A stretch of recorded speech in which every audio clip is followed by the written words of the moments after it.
Assalomu alaykum. Bugun ko'pchilik kutgan retseptni bermoqchiman, ya'ni qazilarni polностью chiroyli qilib obloshkalarga solib, marinad qilib, hammasini o'rgatmoqchiman. Xudo xolisa, bu retsept ko'pchilikga yoqadi degan umiddaman. Ishimizni boshlaymiz.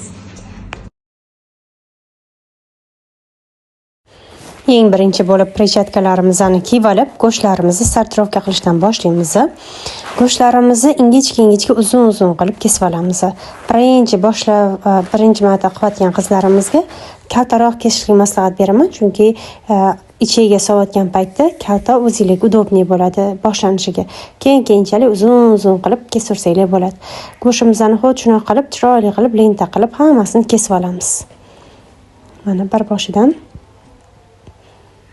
Mana endi qo'shiladigan narsalarimizni, birinchi go'shtlarimizni uzun qilib birinchi qatorini taxlab olamiz. Qo'shiladigan narsalarimiz oddiy bizga tuz, murch, koriander va zira kerak bo'ladi.